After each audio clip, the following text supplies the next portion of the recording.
today's video, we're going to be tier ranking every single currently announced WrestleMania 41 match in terms of my overall hype for the match itself. Now, I understand that this one is purely subjective. Most of these tier rankings are, because there might be matches that you're more excited for than I am because maybe it includes your favorite wrestler. So stop trying to cancel me when I make these videos because it's just my damn opinion. Anyways, as always, don't forget to subscribe to this channel, ring the bell for notifications. If you're a wrestling fan, I know that you're going to fall in love with this YouTube channel because we always upload daily wrestling content. And hey, if you want more than just daily wrestling content, come over to the Patreon. This weekend there is going to be insane. We'll be posting our reviews of WrestleMania Night 1 and Night 2 with footage so you can see exactly what we're talking about, plus all the other content like the WrestleMania week watch-alongs, the Raw reviews, SmackDown reviews, and so much more. Go check it out. Link in the description, link in the pinned comment, patreon.com/SantiZap. Let's get the world mad at me by doing another ranking video. All right, so here are the different tiers that we're going to be using. At the very top, we have Ultra Hype. These are the matches that I'm the most excited for by far, and I think that these are the matches that will fundamentally shape what this WrestleMania will be remembered for.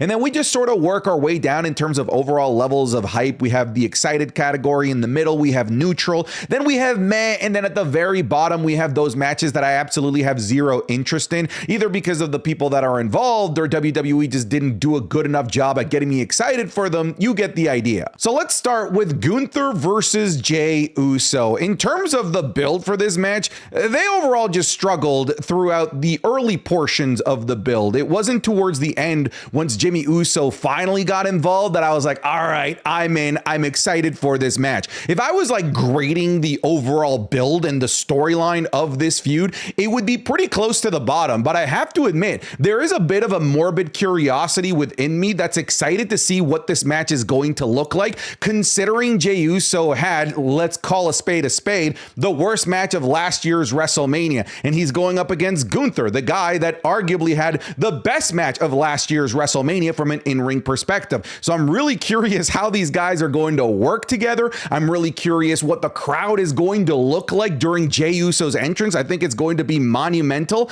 And overall, I feel like in the last couple of weeks, they did a good enough job at getting me excited for the actual beef that these two guys have. Now, I'm not going to put this in ultra hyped, and I do believe that it might not even reach the levels of excited as of yet. I feel like if anything, I'm more just curious as to what this match is overall going to look like. So I am going to put this into the neutral category. Had you asked me maybe like 3.5 weeks ago, it might have gone into the just like full-blown no interest, but they did a good enough job at least getting me to care as to what this match will be like. Moving on, let's look at Logan Paul versus AJ Styles. In terms of the build towards this match, it's basically non-existent. I feel like WWE is pretty much just entirely banking on the fact that this match from an in-ring perspective is going to be amazing. And I feel like they're probably right in that regard because it is the in-ring between AJ and Logan that I'm actually looking forward to. Funny enough, I'm more interested in who is going to be in the Prime Bottle outfit than I am with anything to do with a storyline between AJ Styles and Logan Paul. Now, that's not a very good thing, but this match is basically carried off of the star power that's in it, the fact that the match on paper should be very good, and whatever viral moment that they end up creating. But I will say it is entirely, for me, carried off the back of what I know is going to be a great in-ring match. So I am neutral on it. I wish that WWE put more effort in creating like a storyline hype, because I probably would have easily put this in excited based on the names that were involved, plus, you know, had they actually put a storyline together. Let's move on to the Raw Tag Team titles, the World Tag Team titles match between the War Raiders and the New Day. And when it comes to a build, this is non-existent. When it comes to like levels of excitement, they're borderline non-existent. The only reason why anybody should be excited for this match is the prospect of Big E maybe showing up, but that would be kind of a disservice to rank this higher than no interest simply because of something that could maybe potentially, but with no, like a logical reason that it could actually happen. And I'm talking, of course, about the return of Big E. That's literally the only reason why anybody is excited for this match. And that means they're not even excited for the match. They're just excited for whatever post-match angle might come about because of the match. So for me, because of that, it's really easy to put this into the no interest category. And it's not only that I have no interest. I mean, to me, I think it's fair to say that even WWE had no interest in this because they gave us what, a week and a half of build, and even the build that they did in the week and a half was weak as hell. The only match or physicality that these guys had between each other was a match that ended in disqualification, a match that the commentators paid zero attention to because they were more concerned about advertising Tony Hinchcliffe's Netflix comedy special and the roast of WrestleMania.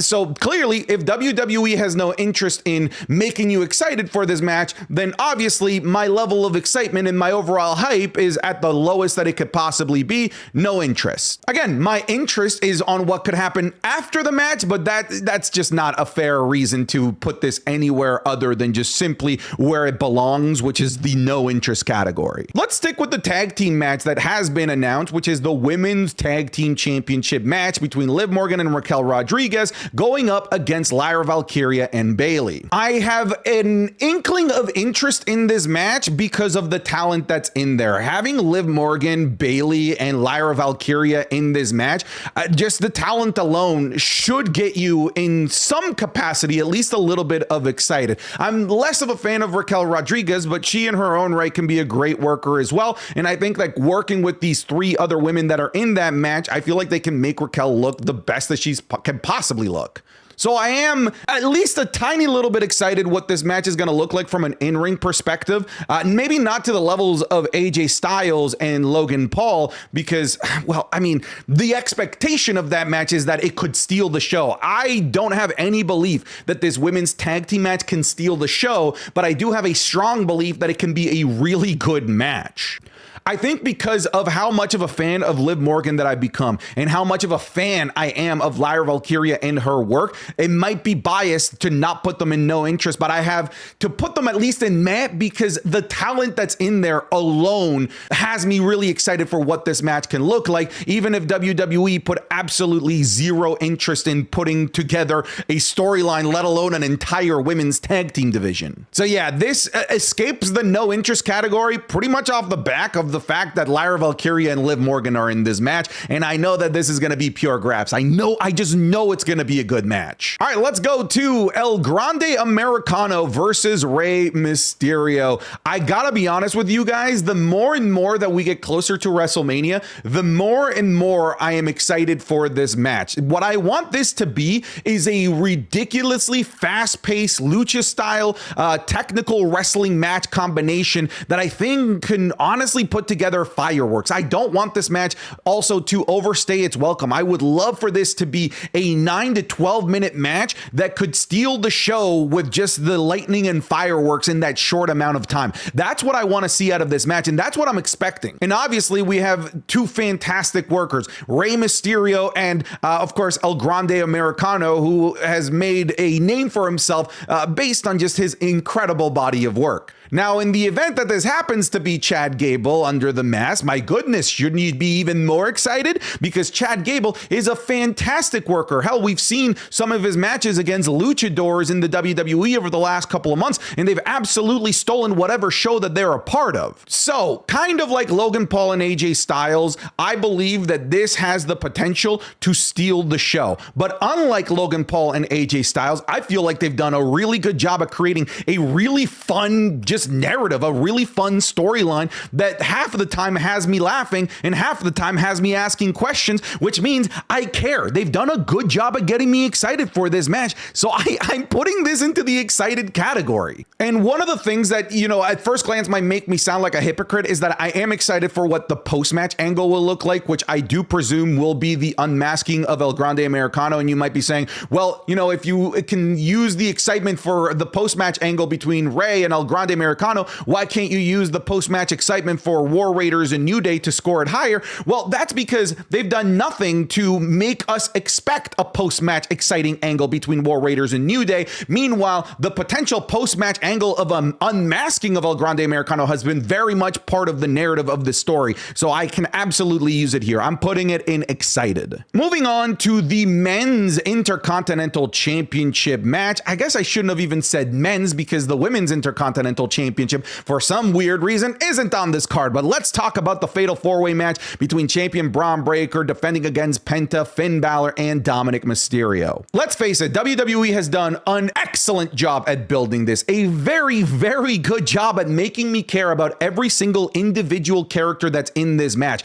Normally, that's not the case with Fatal 4-Way matches. In many regards, this is usually just a tactic used to get as many people as possible on the card. And WWE, with these multi-men matches that range from 4 or more people, tend to put a very low amount of effort in their build, but that hasn't been the case here. In fact, WWE has had these guys in the main event segment of Raw many times in the build up to this road to WrestleMania. So there's been very much proof that there is care in the WWE's eyes at making you care about this match, and it's worked. I care and I'm excited for this in terms of the story narrative, but from an in-ring perspective, holy hell, this legitimately might be the best match of the night when you look at the talent that's in here and the potential shenanigans that could happen in this match. I have to be honest with you with how great of a job WWE has built up this match and the talent that's on here. I'm putting this in ultra hyped. Look, I understand that it might not have the crazy implications of like having The Rock go out there or Stone Cold Steve Austin's music hits, but in its own right, in a vacuum, in a shell, the WWE has done a fantastic job at building this, and because of it, I'm ultra excited for this match. Let's talk about LA Knight versus Jacob Fatu for the United States Championship.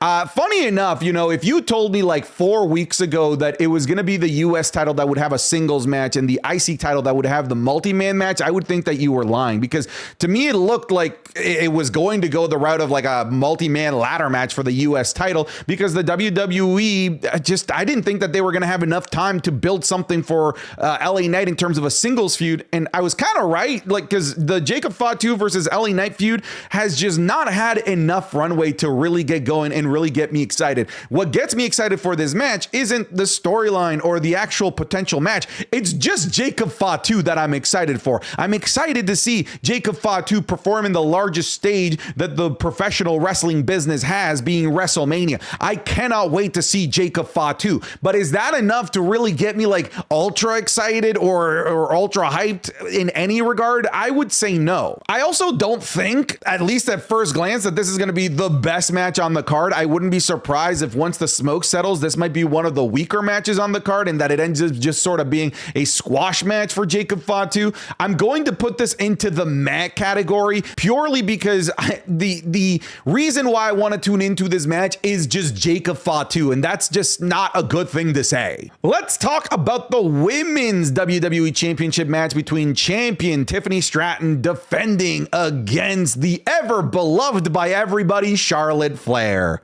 I mean, listen, I've always been excited at the prospect of Charlotte Flair versus Tiffany Stratton. If you've been following this channel for the better part of 12 months, you'll know that I've been predicting and fingers crossed hoping that we would get Charlotte Flair versus Tiffany Stratton. I made that wish to the gods. Unfortunately, the way that they granted this wish was monkey's paws style by giving me the worst possible way to get Charlotte Flair versus Tiffany Stratton by having Charlotte Flair win the Women's Royal Rumble, which immediately put this feud into a complete downer. And after Charlotte won the Royal Rumble, the build up to this was just not very good. It only got good because of all of the wrong reasons, because Charlotte Flair and Tiffany Stratton started blurring the lines between fiction and reality and maybe going a little bit too far beyond that line. And hey, I am a product. I am a child of the Jersey Shore era. I love drama. Cabza here. I love it all. But I don't know that I necessarily love it that much in my wrestling. But because it's Charlotte Flair and Tiffany Stratton, simply just because the feud and the storylines and the promos where they've had no chemistry with one another, I know this match is going to bang. I firmly believe that Charlotte Flair has demonstrated a level of egoism that tells me that she wants to have not just the spotlight, but she also wants to be known for having the best match of the night. And to do that, you have to make Tiffany Stratton look great as well in the process. I feel like in ring, they could potentially steal the show. But aside from that, I can't really put this higher than neutral. It's purely off the speculation that I think they're going to put together a great match, a speculation that I've had for well over a year at this point. So I'm putting it in neutral. I wish I was ultra hyped for this, but WWE has not done a great job of getting me ultra hyped for this. Moving on to the match between Jade Cargill and Naomi. WWE has done everything perfect in this feud from the ground up. Like, if you just look at the storyline of Jade Cargill and Naomi, I don't know that this is a hot take. I really don't think that it is. I feel like if you've been watching the product, you'll probably agree. Without the glitz, the glamour, championships, or anything like that, this is the best built match at WrestleMania. It genuinely is. All of the story beats, they've just knocked it out of the park time and time and time again. And the heel turn of Naomi has absolutely elevated her and created what I think is a character that can be long-standing in the main event scene. So in terms of tender love and care, which is a term that apparently I've been overusing a lot in my most recent videos, WWE has demonstrated that it's absolutely a match that we need to care about and be excited for. I do have some reservations in that this will be basically like Jade Cargill's unveiling to the world as a single star. She's had singles matches before, but for the most part, they've been relegated to her just squashing people. Her longest matches and the matches where we can see Jade Cargill truly work have pretty much all exclusively been tag team matches. So I am a little bit reserved about getting excited for the in-ring aspect of this, mostly because we haven't really seen Jade Cargill operate on this level as a single star in the WWE in an extended match in a major stage. That being said, Naomi is no stranger to this. Naomi, I hope, is the one that can really be the anchor of this match and make it a really good in-ring affair. So I wish I was like to the level of confidence from an in-ring perspective as I am to Charlotte and Tiffany Stratton, because if I was, I would probably put this in ultra hype. But right now, it just misses the mark. I'm excited for this. It's near the top, but it doesn't reach ultra hype because I have a little bit of pessimism in my head about how good the in-ring is ultimately going to be. Let's talk about Drew McIntyre versus Damian Priest. And I firmly believe that this is a situation where these guys took lemons and made not lemonade, but the most delicious lemon meringue pie that you could only find in the greatest restaurants around the world. It's been a good build. It really has. They've done a great job on the mic, the physicality between these two. They made me believe that these guys want to genuinely kill each other, and it's made even more believable by the fact that this is going to be a Sin City street fight. From an in-ring perspective, the fact that it's these two excellent in-ring workers, plus the stipulation that allows this to get really violent, damn it, man, like how can you not be excited for this?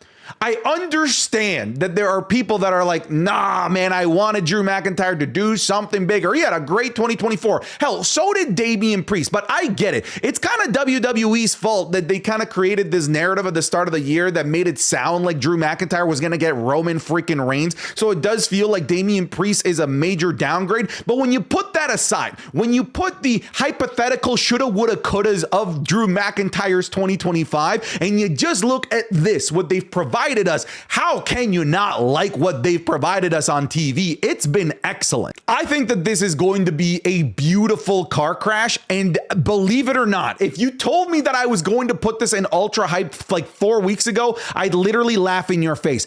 I'm ultra hyped for this. I just am. I know this match is going to absolutely bang. And because I have confidence that the match is going to be good, the stipulation makes me even more confident. Plus the fact that they've just done a great job of building this feud, ultra hype. I cannot believe that I'm ultra hype for Damian Priest and Drew McIntyre. All right, moving on to the women's triple threat match. This is a match that I think on paper, when I look at the talent, is going to be the best match of the evening. I truly firmly believe that. I think that there is a bigger chance, a bigger likelihood than not, that once the dust settles of WrestleMania, these three will have the best match of the night. Rhea Ripley, Io Sky, and Bianca Belair. The talent is there. there. The stakes are there with this being for the Women's World Championship. The star power is also there because we've had two of the most popular women on the roster in Bianca Belair and Rhea Ripley, plus the ascension of popularity of Io Sky.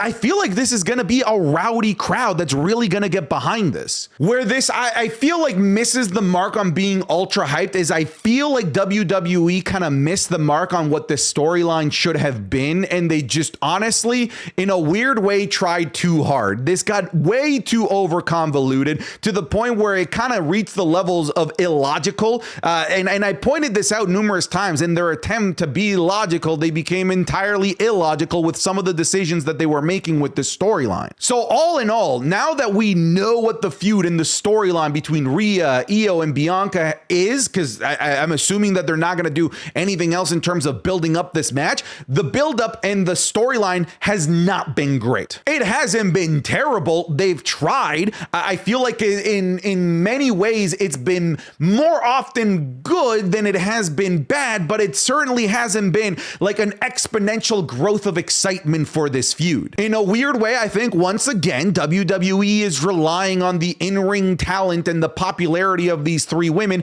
to carry this match. So for me, it just misses ultra hyped. I'm putting it in excited. I cannot wait to see this match. Now let's talk about the night one main event between Roman Reigns, CM Punk, and Seth Rollins. I mean, with this being the main event of night one, the potential crazy shenanigans that could happen in this, shenanigans that have been actually alluded to in this storyline, the fact that it's three of the most popular men in the WWE today, CM Punk's first WrestleMania main event.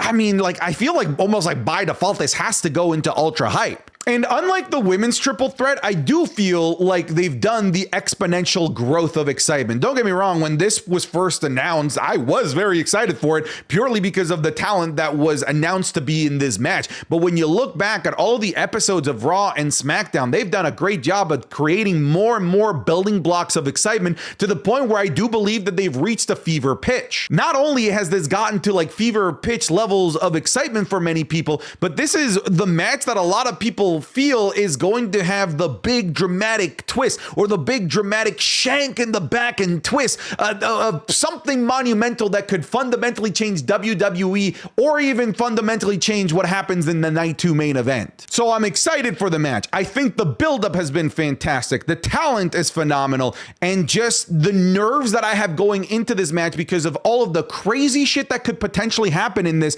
does have me at ultra hyped. And now let's talk about John Cena versus Cody Rhodes. When I initially graded like this feud, I gave this a high A, and I gave it an A because I felt like they were hitting all of the correct markers with John Cena and Cody Rhodes' segments, John Cena's like just ruthless diabolical promos towards the crowd. And then this feud completely hits a wall when John Cena disappeared. And I really like try to rack my brain as to why, because Cody Rhodes was still there trying to make the best out of this feud and try to get us excited for this feud. But the problem is that this storyline in this feud is like 100% all about John Cena. It's about John Cena's heel turn. It's about John Cena's quest for 17. It's about John Cena wanting to retire with the title. It's all John. And Cody Rhodes' motivations aren't his own. Cody Rhodes' motivation have been relegated to stopping Cena from doing X, Y, or Z. And that to me isn't the greatest build. It doesn't help that John Cena hasn't been there for 2 weeks, again, allowing Cody Rhodes to just sort of try and build this by himself. But that's a kind of an impossible task when you've made the storyline in the feud all about John. But I would be crazy to not tell you that I'm excited for this match because it is John Cena and Cody Rhodes. This is a match that on star power can just sort of coast to WrestleMania because it's heel John Cena and Cody Rhodes. And let's face it, we're all pretty much predominantly excited about what could happen like in the final 5 minutes of this match because we've sort of set the expectation for the final 5 minutes of this main event to be something hectic and chaotic, a la what happened at WrestleMania 4. 40. But all of that craziness and shenanigans at the end of the WrestleMania 40 main event, I feel were expected, and it made sense for all of that stuff to happen.